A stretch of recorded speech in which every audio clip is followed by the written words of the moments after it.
Hello everyone, welcome to my channel Easy Learning. As many of you have asked me to make videos on English grammar too, so with all the responses and the support you have shown, here I am with the very first video of English grammar. I request you all to watch the video till end so that you can easily understand the concept, and I will tell you about an interesting fact in the end. So let's start with the very first unit, the sentence.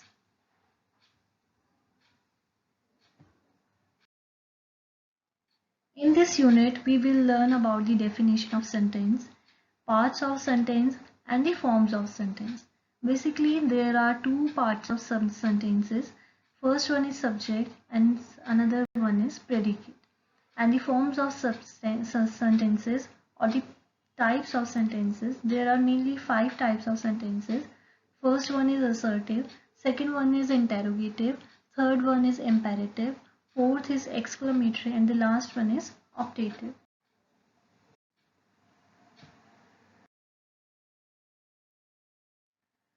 First, we will start with the definition of sentence.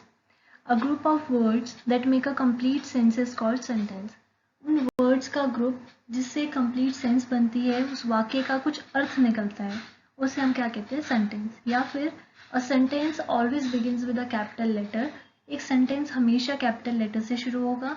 Has a verb. A sentence must has a verb. उसमें क्रिया जरूरी होनी चाहिए, उसमें कोई काम करना होना जरूर चाहिए. And ends with a full stop, और वो हमेशा एक फुल स्टॉप पे एंड होना चाहिए, या फिर क्वेश्चन मार्क और एन एक्सक्लेमेशन मार्क. तो सेंटेंस वो है जिसमें बहुत सारे वर्ड्स मिलकर एक मीनिंगफुल अर्थ बनाकर एक मीनिंगफुल सेंटेंस फॉर्म कर रहे होते हैं, वाक्य बना रहे होते हैं, उसे हम सेंटेंस कहते हैं.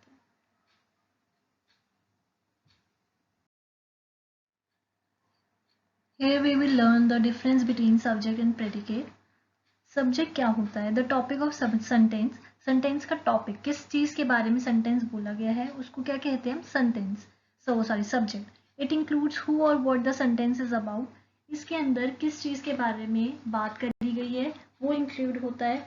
The subject contains a noun और प्रोनाउन, और सब्जेक्ट के अंदर हमेशा नाउन या प्रोनाउन होगा. इसका एग्जाम्पल मैंने यहाँ लिया है, Ravi is a good boy. Ravi एक अच्छा लड़का है. तो किसके बारे में बात करी गई है यहाँ पे? रवि के बारे में. तो यहाँ पे हमारा सब्जेक्ट क्या हो गया? रवि हो गया. Next one is predicate. The part of sentence that tells something about the subject.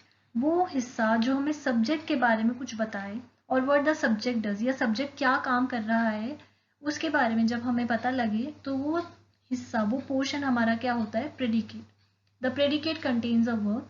और प्रेडिकेट में क्या होता है? हमेशा एक वर्ब. जैसे हमारे सब्जेक्ट में नाउन और प्रोनाउन होनी मस्ट है, ऐसे ही प्रेडिकेट में हमारे पास वर्ब होनी जरूरी है. सेम एग्जांपल यहाँ पे मैंने लिया है, Ravi is a good boy. तो रवि हमारा सब्जेक्ट था क्योंकि हमारी रवि के बारे में बात करी जा रही थी. और रवि क्या है वो हमें कौन बता रहा है? उसका remaining part, that is predicate. Is a good boy, तो रवि एक अच्छा लड़का है, ये बात हमें उसका प्रेडिकेट बता रहे. तो remaining part of the sentence is known as predicate, and the part contains noun and pronoun, and the topic is known as subject.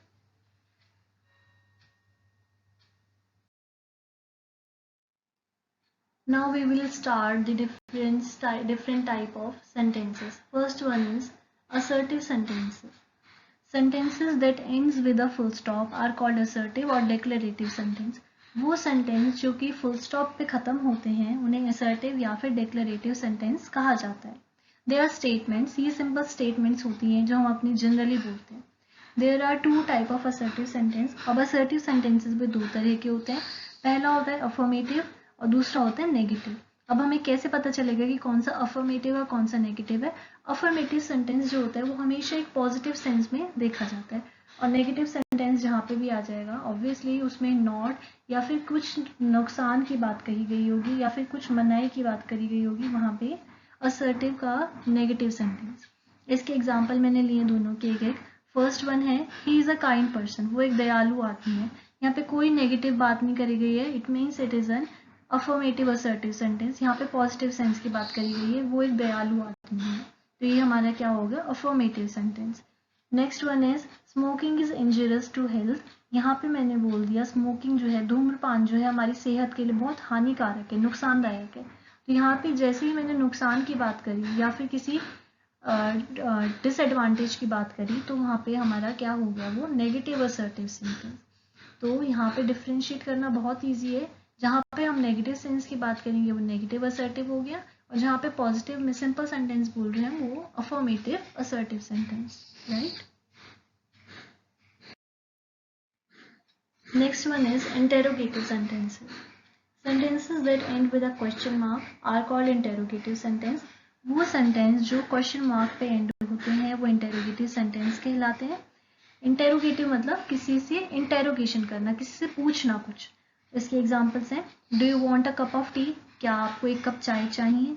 Where are you going, आप कहाँ जा रहे हो। इज शी अ डॉक्टर, क्या वह एक doctor. All these are questions, ये सारे के सारे क्वेश्चंस हैं क्योंकि एज दे आस्क समथिंग, क्योंकि इसमें हम कुछ ना कुछ पूछ रहे हैं। तो जहाँ पे भी हम कुछ ना कुछ किसी से पूछ रहे हैं, इंटेरोगेट कर रहे हैं, वो हमेशा क्या, कौन से सेंटेंस होंगे, interrogative sentences. Next one is imperative sentence. A sentence which shows a request, command or direction is called an imperative sentence. ऐसे sentences जिसमें हम किसी को रिक्वेस्ट कर रहे हो, किसी को कोई कमांड दे रहे हो या फिर डायरेक्शन या उसको कोई गाइडेंस दे रहे हो, एडवाइस दे रहे हो, वो सारे sentences क्या कहलाते हैं, imperative sentences. It usually begins with a verb. Imperative sentences जो है वो हमेशा ज़्यादातर verb से शुरू होते हैं, क्रिया से शुरू होते हैं. They also ends with a full stop, और ये हमेशा full stop पे खत्म होते हैं. यहाँ पे मैंने एग्जाम्पल्स लिए हैं imperative sentences के. फर्स्ट है type these letters at once. यहाँ पे मैं ऑर्डर दे रही हूँ कि एक ही बारी में सारे के सारे लेटर्स को टाइप कर दो. Next one is always help the needy. हमेशा ज़रूरतमंदों की मदद करो. यहाँ पे मैं एडवाइस दे रही हूँ, किसी को सलाह दे रही हूँ. Next one is please lend me your scooter. यहाँ पे मैं उसे रिक्वेस्ट कर रही हूँ, प्लीज़ मुझे अपना स्कूटर किराए पे या उधार दे दो, मुझे अपना स्कूटर थोड़े टाइम के लिए. Next one is do not smoke in the library. यहाँ पे मैं रिस्ट्रिक्शन लगा रही हूँ, यहाँ पे मैं प्रोहिबिशन, यहाँ पे मैं उसको बता रही हूँ कि यहाँ पे स्मोक करना लाइब्रेरी में अलाउड नहीं है, तो यहाँ पे लाइब्रेरी में स्मोक मत करो. तो इन सारे सेंटेंसेस में ऑर्डर देना, किसी को एडवाइस देना, किसी से कुछ रिक्वेस्ट करना, किसी को कोई गाइडेंस देना, जब ये सारी चीज़ों के बारे में हमें दिखे तो वो सारे सेंटेंसेस इम्पेरेटिव सेंटेंसेस होते हैं. उसमें हमेशा एक वर्ब होती है और वो हमेशा फुल स्टॉप पे एंड होती है. Next one is exclamatory sentence. An exclamatory sentence makes a statement that conveys strong emotion or excitement. Exclamatory sentence एक ऐसी स्टेटमेंट होती है जिसमें हम अपने स्ट्रॉन्ग इमोशंस और एक्साइटमेंट को शो करते हैं. These sentences express sudden feeling. ये जो हमारी अचानक से तुरंत फीलिंग्स होती हैं, चाहे हम अचानक से हमें कोई खुशी हुई तो हम हमारी जो एक्साइटमेंट थी, हमारी खुशी, वो एक्सप्रेस करती है. सॉरो हमारे गम, और सरप्राइज, अगर हमें कोई अचानक से कोई खुशी की चीज़ पता चली, उससे हम सरप्राइज हो गए, तो वो सारी चीज़ों के लिए हम कौन सा सेंटेंसेज यूज़ करते हैं, exclamatory sentences. The words wow, hurray, alas, oh no, ये सारे वर्ड जो हैं हम एक्सक्लेमेशन के लिए यूज करते हैं. These sentences has an exclamation mark either after the sentence or the exclamatory word. हमेशा exclamatory sentences में हम exclamation mark जो है वो ज़रूर लगाएंगे, चाहे तो वो हम exclamation word के बाद लगाएंगे या फिर हम exclamatory पूरे sentence के बाद लगाएंगे. Depends on the sentence. ये हमारे sentence पे depend करता है कि किस टाइप का sentence है. अगर उसमें exclamation words आ रहे हैं तो हम वहाँ पे लगाएंगे, otherwise we will put it in the end, तो हम उसको नहीं तो एंड में लगा देंगे. यहाँ पे मैंने इसके एग्जांपल लिए, hurray we have won the match. वो खुश हो गए अचानक से कि हाँ हम मैच जीत गए. तो हुर्रे ये क्या है, एक एक्सक्लेमेटरी वर्ड है, इसलिए मैंने हुर्रे के बाद एक एक्सक्लेमेशन साइन लगा दिया. Next one is alas, I have lost my umbrella. यहाँ पे वो परेशान हो गई, दुखी हो गई, मेरी अम्ब्रेला खो गई, मेरी छतरी खो गई. Next one is how pretty the picture is. कितनी सुंदर तस्वीर है. अब इस सेंटेंस में मैंने कोई भी एक्सक्लेमेटरी वर्ड यूज नहीं करा है, इसीलिए मैंने एक्सक्लेमेशन मार्क जो है वो सेंटेंस के एंड में लगाया है. तो आई होप आपको एक्सक्लेमेटरी सेंटेंसेस क्लियर हो गए होंगे. Next one is optative sentence. The sentence which express a prayer, keen wish or curse etc. is called an optative sentence. वो sentences जिसमें हम किसी को आशीर्वाद दे रहे हो या फिर हम किसी के अच्छे के लिए प्रे कर रहे हो या फिर हम किसी को कर्स मीन्स होता है श्राप, तो या फिर हम किसी के लिए कुछ बुरा या फिर उसको कोई श्राप दे रहे हो तो वहाँ पे हम ऑप्टेटिव सेंटेंसेस का यूज करते हैं, लेकिन ज़्यादातर ये पॉजिटिव वे में ही यूज किए जाते हैं. This kind of sentence generally starts with may and wish. और ये सेंटेंसेस जो हैं ज़्यादातर कौन से वर्ड से शुरू होते हैं? मे और विश. यहाँ पे इसके एग्जाम्पल्स मैंने लिए. मे यू लिव लॉन्ग, काश तुम बहुत साल जियो. May God grant you a son, भगवान तुम्हें एक बेटा दे. मे ही अचीव सक्सेस, भगवान करे कि तुम बहुत ज़्यादा तरक्की हासिल करो. तो all these sentences are starting with may. और wish you a good luck, there are lots of examples which starts with me and wish. So these kind of sentences which starts with me and wish are known as optative sentences, right? And now the time for the interesting fact. Today I will let you know about the national anthem, which is our Jan Gan Man. So Rabindranath Tagore composed the song Jan Gan Man. Rabindranath Tagore ji ने ये song हमारा national anthem जो है compose किया था, which was adopted by the Constituent Assembly on January 24, 1950, जिसको हमारे constitution में 24 जनवरी 1950 को अडॉप्ट किया गया था. It was first sung on December 27, 1911. ये पहली बार 27 दिसंबर 1911 को गाया गया था. कहाँ पे? At the Calcutta, now Kolkata. Calcutta में, जिसको अब हम कोलकाता के नाम से जानते हैं, वहाँ पे पहली बार इसको गाया गया था. At the session of the Indian national Congress के सेशन में.